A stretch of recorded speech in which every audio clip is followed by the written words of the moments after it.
नमस्कार मंडळी. आपण रोज नाम घेतो, देवाची भक्ती करतो, पण अनेकदा मनात प्रश्न येतो की नामात तो गोडवा का वाटत नाही, किंवा माझा विश्वास अजून दृढ का होत नाही. आजच्या बोधवाचनात याचं खूप सुंदर समाधान दिलं आहे. आज आपण पाहणार आहोत की नामात प्रेम कसं निर्माण होतं आणि भगवंताला खऱ्या अर्थाने आपलं कसं मानायचं. हा व्हिडिओ शेवटपर्यंत नक्की पहा, कारण ह्यात तुमच्या जगण्याकडे पाहण्याचा दृष्टिकोन बदलण्याची ताकद आहे. श्री ब्रह्मचैतन्य गोंदवलेकर महाराज यांचं प्रवचन 29 जानेवारी. नामात दृढ भाव कसा येईल. महाराज म्हणतात की आपण आपल्या बायको मुलांवर प्रेम का करतो, कारण आपण त्यांना माझं मानतो. पण हेच सूत्र देवाच्या बाबतीत का वापरत नाही. ज्या क्षणी तुम्ही देवाला तो माझा जिवलग सखा आहे असं म्हणायला लागाल, त्या क्षणी त्याच्याबद्दल आपोआप प्रेम वाढू लागेल.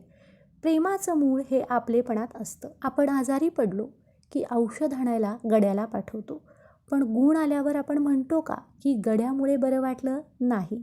आपण डॉक्टरांचेच आभार मानतो. महाराज याच्याही पुढे जाऊन सांगतात की त्या औषधाने गुण दिला तो सुद्धा त्या परमात्म्यामुळेच.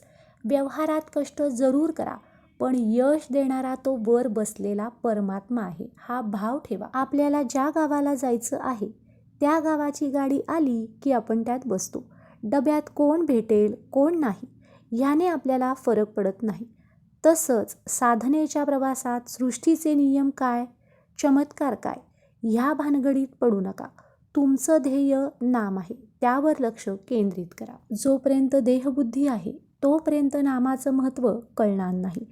सिद्धी किंवा चमत्काराच्या मागे लागू नका, ती प्रगतीतील विघ्न आहेत. उलट आईजवळ असल्यावर बाळ जसं निर्भय असतं तसा देव माझ्यासोबत आहे ह्या भावनेने निर्धास्त व्हायला शिका. नामात प्रेम नामाचेच येते. विषयांवरील म्हणजेच मोहावरील प्रेम कमी करा. परमात्मा आपला हितकर्ता आहे असा विश्वास ठेवा. शंका सोडून नामस्मरण करा. तर मंडळी, आजपासून एक छोटा बदल करूयात. नाम घेताना मी करतोय म्हणण्यापेक्षा तो करून घेतोय आणि तो माझा आहे हा भाव ठेवूयात. मग पहा नामात कशी गोडी येते ते. तुम्हाला आजचा विचार कसा वाटला कमेंट्समध्ये नक्की सांगा आणि लिहायला विसरू नका. श्रीराम जय राम जय जय राम. जर तुम्हाला व्हिडिओ आवडला असेल तर व्हिडिओला लाईक करा, शेअर करा हा व्हिडिओ तुमच्या मित्रपरिवारासोबत.